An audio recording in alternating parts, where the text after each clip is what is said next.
Hey guys, welcome back to another video. In this video, I'm going to be showing you how to make this bow design and the butterfly design or rabbit ear design, whatever you choose to call it. So I'm going to be using this Ankara fabric. I have 27 inches by 15 inches. So I have elastic of 3 inches and the marco is 21 inches. I'm going to be using the 21 by 2.5 inches. So I'm going to be using the elastic, that 3-inch elastic, 3 inches elastic to make the band of the Zara cap flexible around the band. So first thing is to make the middle marks for the Ankara and the Marco. As you can see, I used my scissors to do the both. And then I'm matching them up. And then I'm going to flip this and then wrap my Marco. Now, while wrapping the marco, I tucked in about half an inch. As you can see, that blue part of the Ankara at the edges, I tucked it underneath the marco, as you see me doing.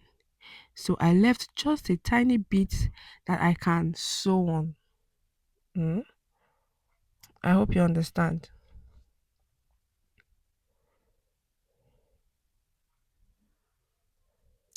So what you see me pinning now is the Ankara. I'm not using the pin to hold the marco in any way.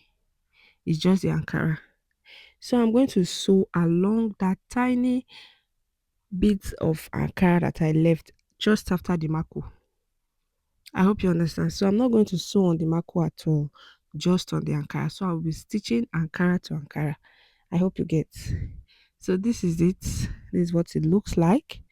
As you can see, the marco is flexible. You can move it around on the inside.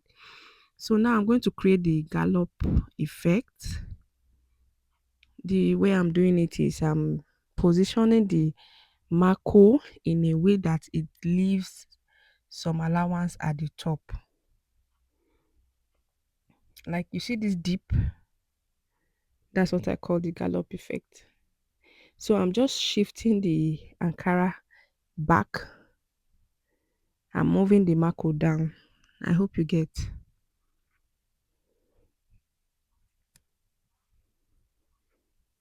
So when I'm satisfied with the shift, I'm going to stop and then make sure that my marco is at the center. By center, I mean the center of the complete band, like the 27 inches Ankara. The marco should still be at the center. That's what I'm trying to make sure of here. So I have matched the Ankara and I'm checking the marco as well. Everything is fine. So now I'm going to fix my elastic. That 3 inches elastic is what I'm going to divide into two. So I'll be having like 1.5 inch in two places, one for the left and one for the right. So now I have inserted the elastic of 1.5 inch into that band area. I put a little just under the marco. I put it down. You see the way I'm pointing at it? That's where the elastic is on the inside. So I'm going to sew that elastic down. I'll go back and forth. Then I will now go all the way up to where the band of the Zara cap stops. I hope you understand.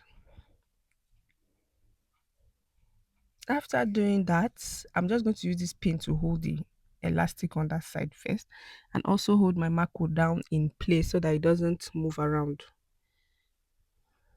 So I'm going to pick the other end of the elastic.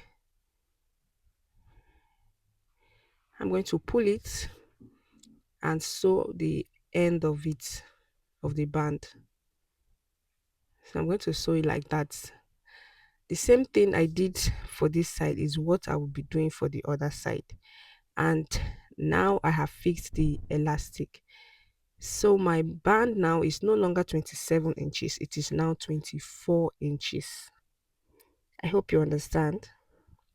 The elastic was 3 inches, the band initially was 27 inches. So with my elastic, I brought it down to 24 inches.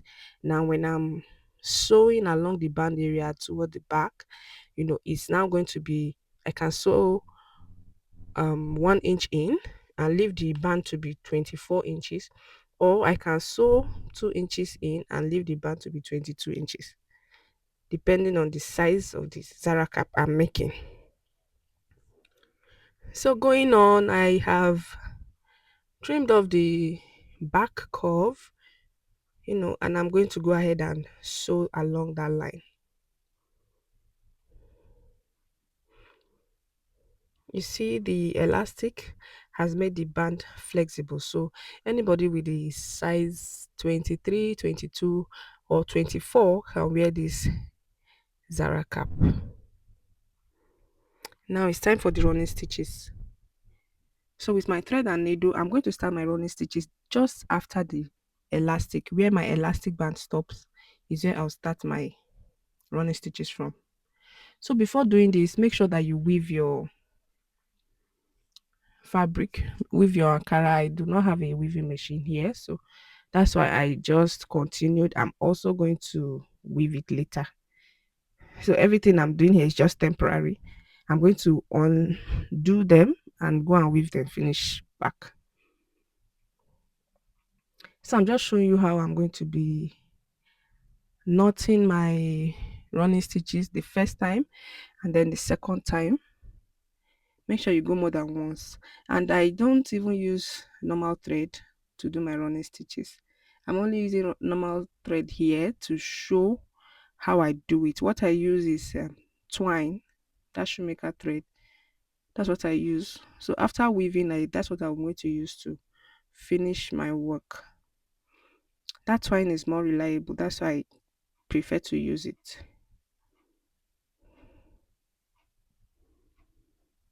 So secure your knots very well so that it doesn't cut, um, and to avoid complaints from your customers. If you have not subscribed to my channel, don't forget to, please don't just watch. There are lots of people that are watching my videos but they are not subscribed. Please make sure you subscribe. Thank you.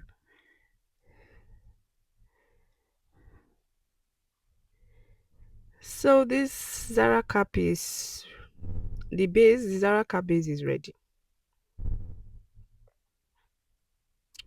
So in case you're wondering why that fold, the reason is to leave as little fabric as possible on the top of the Zara cap. I hope you understand that top. You see that top, to leave as little fabric there as possible, because if you leave too much fabric, it just it's all over the place. It's not usually easy to tuck in, and I just don't like it, and my customers don't complain when I use little fabrics there. So moving on now is for the back design. I'm going to be showing you the two styles with the same measurements, 15 by 11 inches. I cut it in two places, both the Ankara and the gum stay. So the gum stay is that type that they use for what they call it, filler. The one I use for filler is the hard one. So I'm just going to sew and leave the opening at the middle there, about 3 inches opening, so I can turn it inside out.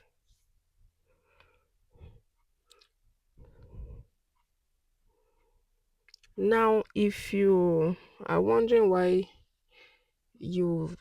sometimes don't find it easy to turn your fabrics inside out and then have the pointy edge, is because of the way you nudge the edges. So when you are trimming, you nudge your edges very close to where you sew them. You see how close it is? I'm talking about the four corners, the four edges of this rectangle. So you notch all four edges very close to the thread, not on the thread, but very close, close enough not to cut your stitch and close enough to be okay.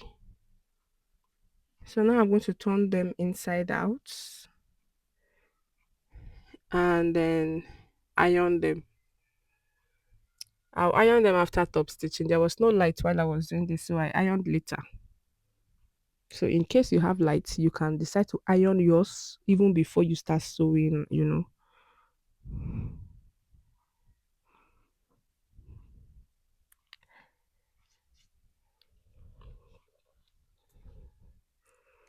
So my two rectangles are almost ready. I have this open end here. I'm going to top stitch round the rectangle. So I will top stitch all four sides. I hope you understand. So the top stitch will cover that open end, that open side. So round for the two rectangles.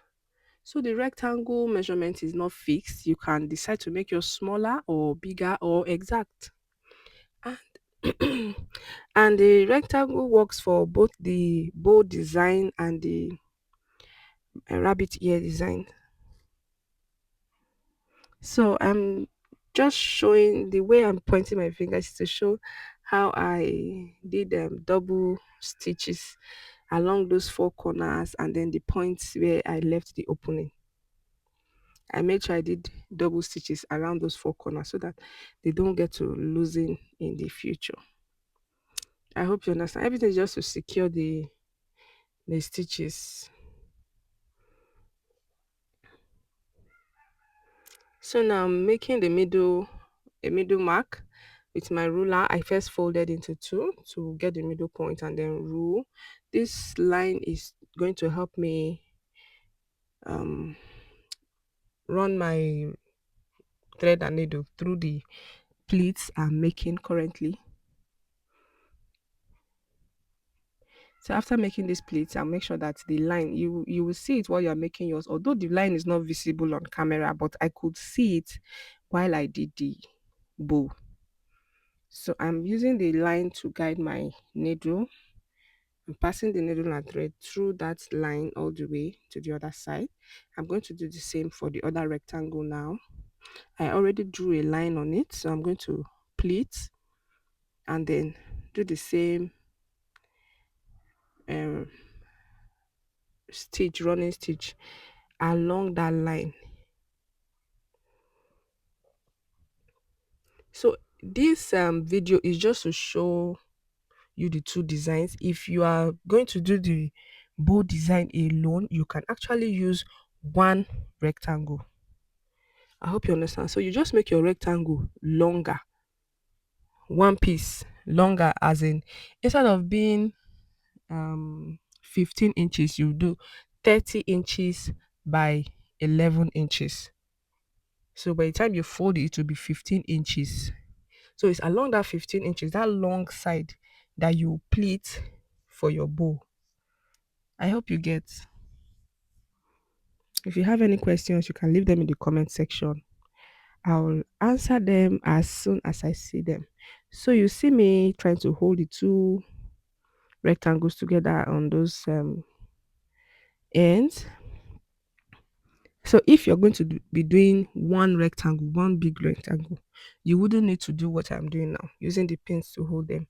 So if I was to do this as in just this rectangle, this bow design, I would make my bow bigger. I'll make the rectangle bigger rather. 15 unfold. So I'll be cutting 30 by 11 inches instead of 15 by 11 inches in two places. I hope you understand. So this is how it is. You're going to use a band to cover the middle side. I'm just doing this temporarily. Everything I've done so far with the rectangles is temporary. I'm going to unbind the thread that I used to hold them together and the pins, and then show you how to make the rabbit ear design or butterfly design. So now I'm going to draw a diagonal line from two corners, two opposite corners of the rectangle. I'll do the same for the two rectangles, and the pleats will now be along these diagonal lines. I can see my line, don't worry. I could see it when I was doing it. So even if it's not obvious on camera, but I could see it. It's because I was using a blue chalk. So I'm making my pleats following that line, that diagonal line I drew. And that's the same place where my thread and needle will pass through for the two rectangles.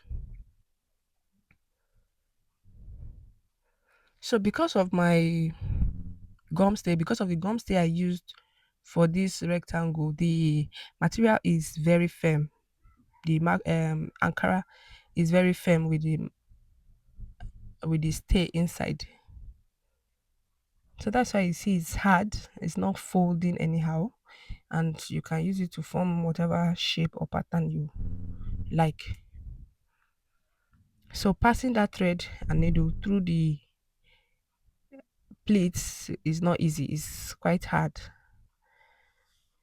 So the same thing you see me doing for this rectangle is what I will do for the second rectangle. I didn't show the whole process on camera, but that was the same thing I did. Don't forget to subscribe, please. If you have watched this video to this time, you've spent over 10 minutes already. Don't forget to subscribe. Thank you for watching so far.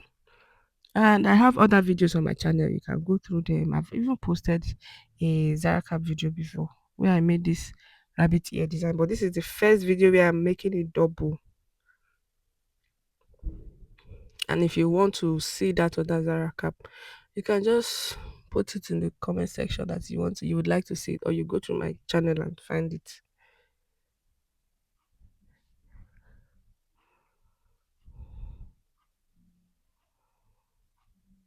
So I used a different thread and needle to hold the other rabbit ear design.